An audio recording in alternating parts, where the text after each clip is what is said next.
Welcome back, everyone. Yep, it's another DreamWorld video.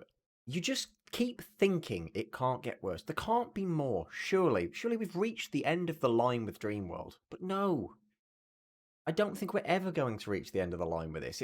I don't think it's ever going to come to a natural end. God, where do we even start?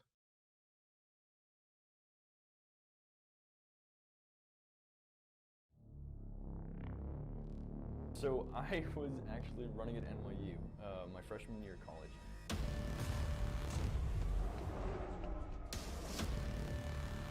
And I was running with my earbuds in and I got hit by taxi cabs twice.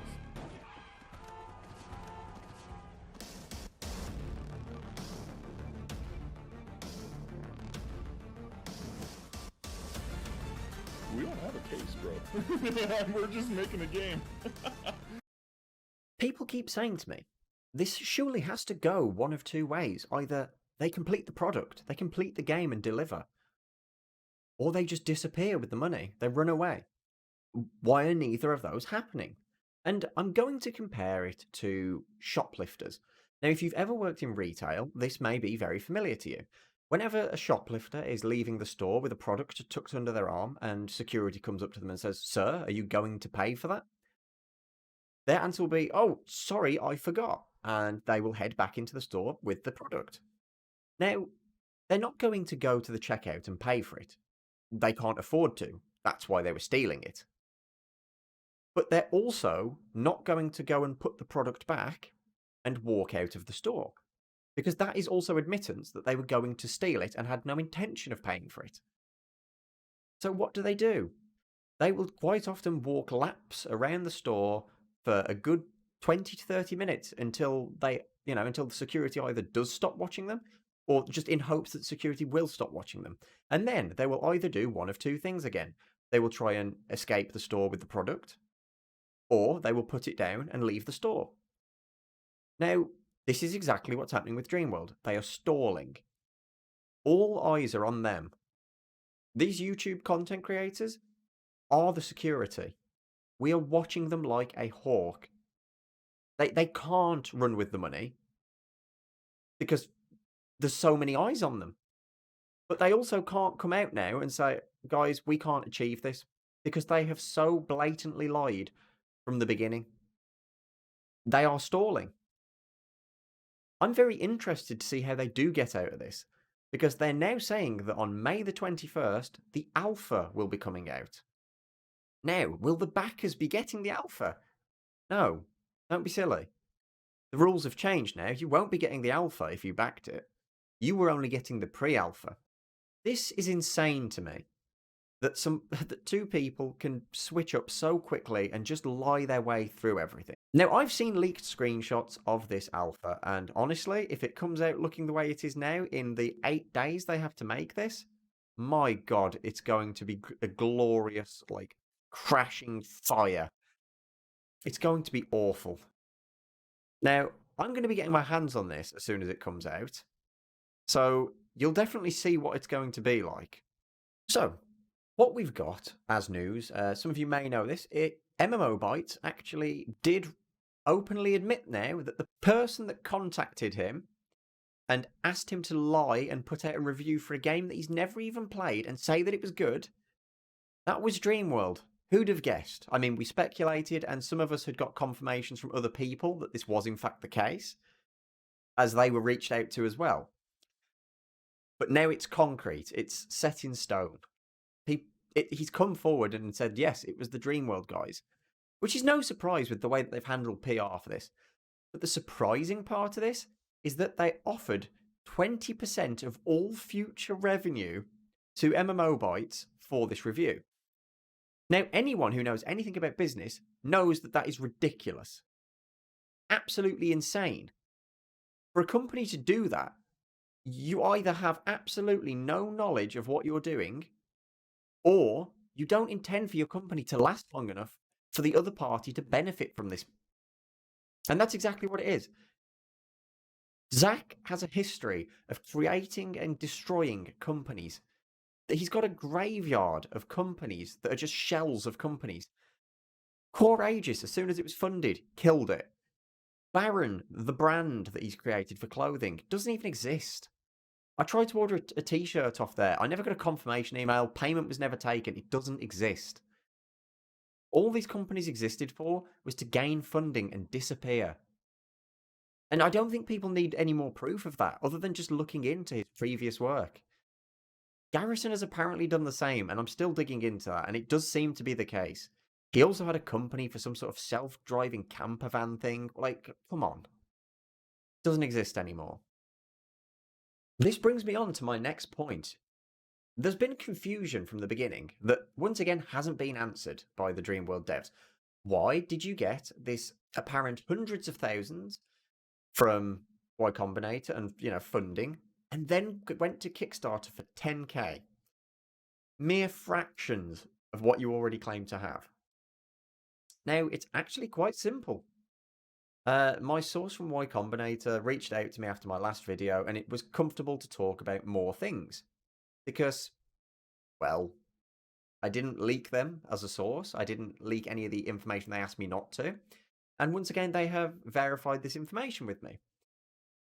There's a very frowned upon practice in investing and crowdfunding and this person referred to it as the round robin.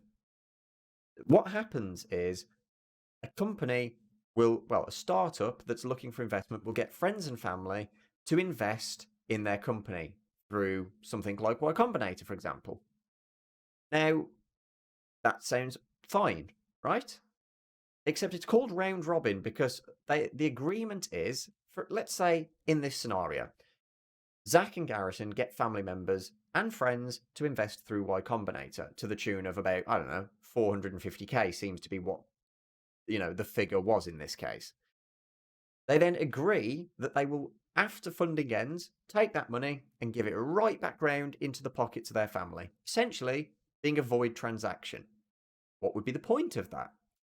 Well, quite often, baristas will fill their own tip jar because it will make more people tip them. And it works. Anyone who's worked as a barista will know that that works. And it's very common. Now, this is common in the investing world and massively frowned upon. And in some situations, will get you kicked out of investing companies. What you do is you get people to invest in you to make it look like people are investing in you so that other investors feel comfortable doing so too. And this is what they've done, except it didn't work. Barely anyone invested through their Y Combinator platform. So what does this mean? Well, this means they came out of it with the status of having 450k or so from Y Combinator, yet they had none of it because it all went back into the family and friends' pockets. So now people think they're loaded and that they've got the money they need to start on an alpha. They don't. And you might be thinking, well, how was 10k from a Kickstarter going to help them do that? I don't think it was. Because there's another thing that's been overlooked here. To stop these sort of round-robin scams taking place, investing companies often take a percentage of each investment as their own. So let's say Y Combinator takes 5%, for example, of each investment and takes that as their own investment in said company. All of the family and friends pay, let's say, 100k each, right? 5% of that goes to Y Combinator, so they lose 5% of their investment. But that's okay, provided other people back that aren't family and friends, because you can now pay off that 5% fee back to your family. It's starting to make a bit more sense now what might be going on here.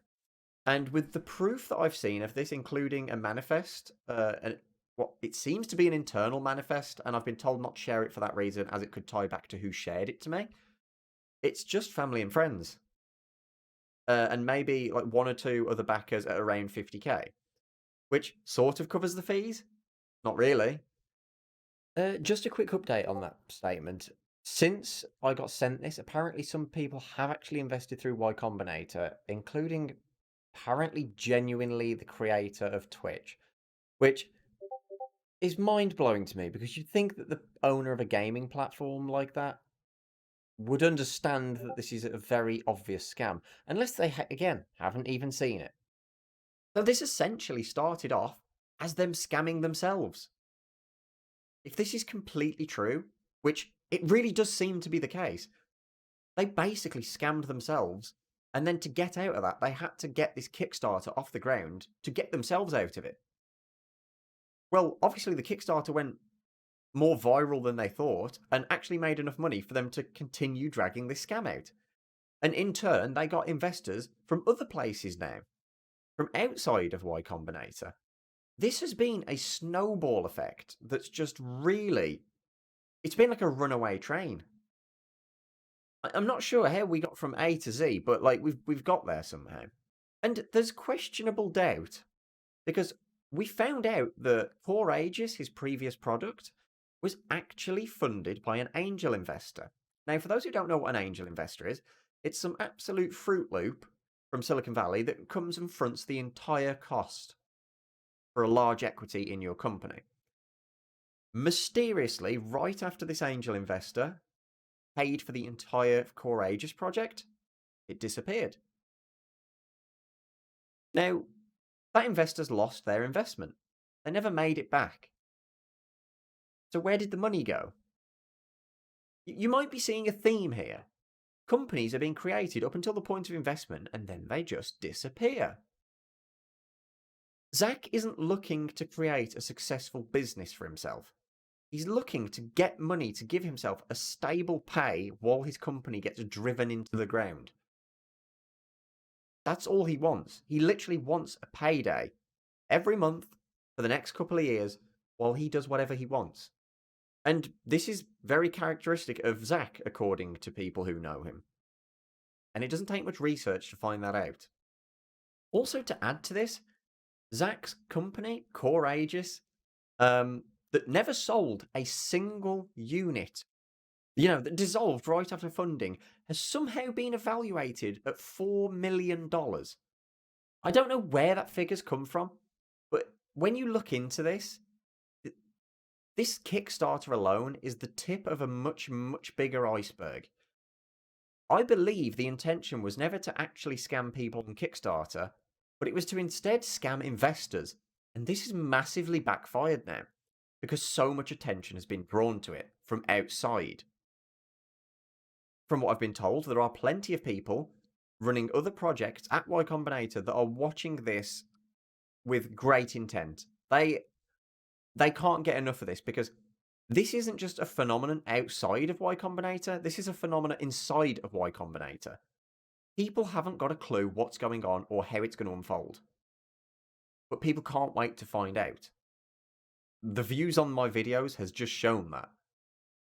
This has to come to an end somehow. How it's going to do that, I really don't know. And we have the next thing. 3 asset store developers from the Unreal Asset Store have reached out to me to inform me that as a group they have launched a case against DreamWorld, or specifically against Zach and Garrison. Now, the reason for this is because their assets were stolen and used in DreamWorld. They've provided proof to me and told me I can't show it until this is resolved with Epic Games. But Epic Games, I will tell you this much, they look after their customers. As somebody who has used the Unreal Marketplace and has had my assets stolen off there years ago, Epic Games look after their customers. I have probably only ever made them about £80 off of my assets, and they still brought the hammer down on the developer that stole one of mine. They can revoke the developer license from these guys, which would be big if that happened. Huge. Oh, and then we have the alpha screenshots. So, they are hiring people. Now, one of the people that actually applied for a job at DreamWorld without even knowing what DreamWorld was, contacted me.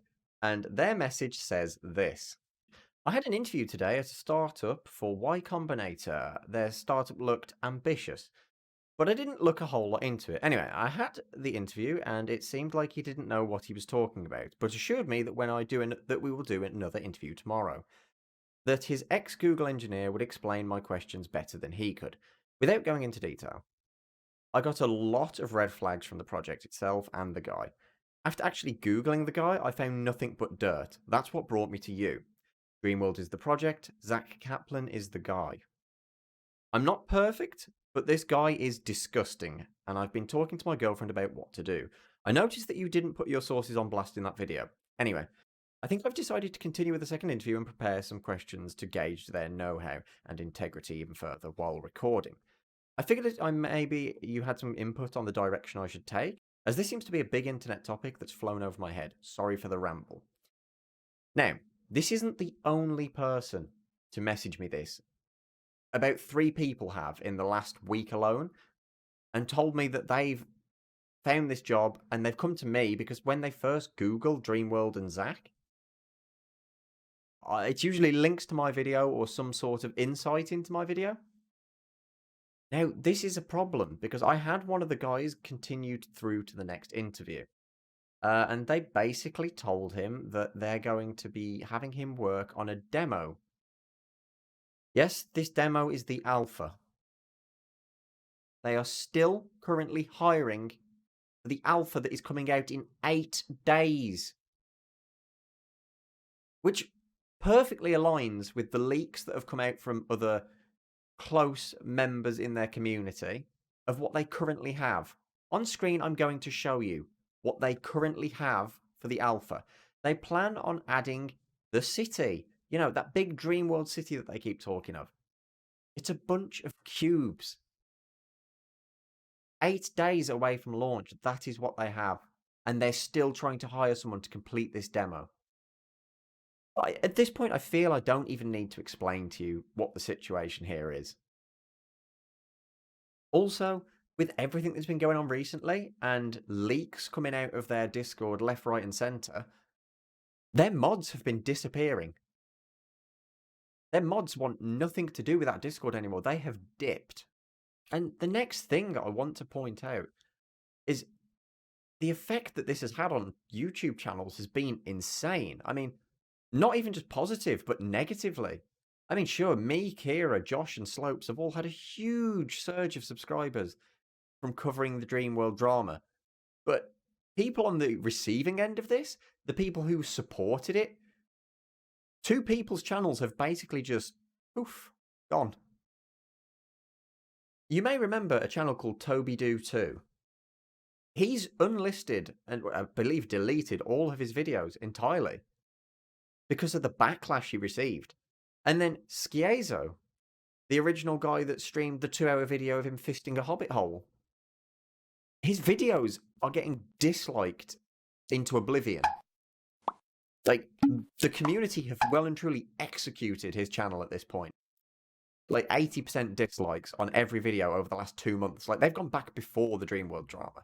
And this is just not even on DreamWorld videos, on any video. Do I think it's right? No, I don't. Are people going to do it anyway? Yes. This just shows the absolute divide in the community over this. I've never seen anything bring together gamers and non-gamers from Kickstarter and just unite them on a topic. I have never seen anything like this. This is the 2021 drama of all dramas. I don't think anything's going to beat it, and we're so early in the year. We're not even halfway through the year. And I genuinely think that this will be the gaming drama of the year. I don't know what to say anymore. I really feel like... I keep feeling like this has run its course, but it has. It's still going. May 21st, I can't wait to see what they're going to reveal. Because they're saying that there's going to be some sort of NDA where people with the alpha aren't allowed to expose it, but I've already been told by 3 different people that they're going to give me the alpha anyway. So we're going to see day one what's in there or what isn't in there. Okay, so you guys are going to love this as a final part. There's a CEO of Fractured Labs, Decimated, Stephen Espion.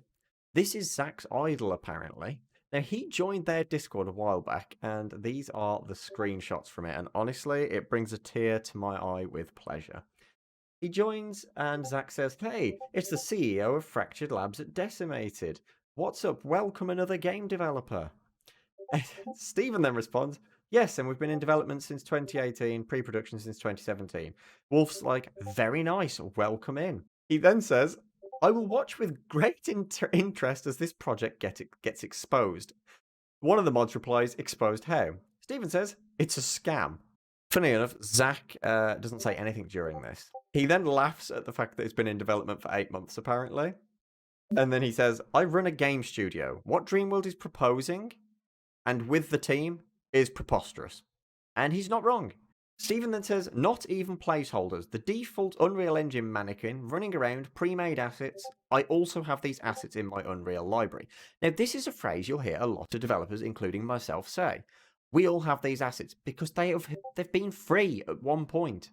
These guys have just collected things and gone, yeah, well, we'll just make this. But we know that anyway. So he then says the final game is going to be vaporware, followed by him just saying, I'll just keep quiet. Can you imagine their idol just coming in, pissing on the floor, and then just rubbing Zach's face straight through it? It's amazing. Unfortunately, guys, that's all I've got time for today. I wish I had more to share with you, but if I add any of the extra things to this video is going to get very, very long, and I'd rather save them for the 21st when we can concrete confirm all the things that I think I know about this alpha. You guys have a great day and a great week, and I will see you on Tuesday for the next video. If you're watching this live in the premiere, I'm going to be over on Twitch right now, and you can come and join me. We'll chat about this video, talk a bit more about what's going on behind the scenes at DreamWorld, and just generally hang out. As always, remember to like the video, subscribe, hit the bell to get notifications, and comment. Let me know how you think this is all going to end, because it's anyone's guess right now. And once again, a massive thank you to today's patrons: Zane, Christopher, Tracy, Mantle, and D. These guys keep these videos running, and I definitely couldn't be doing this without you.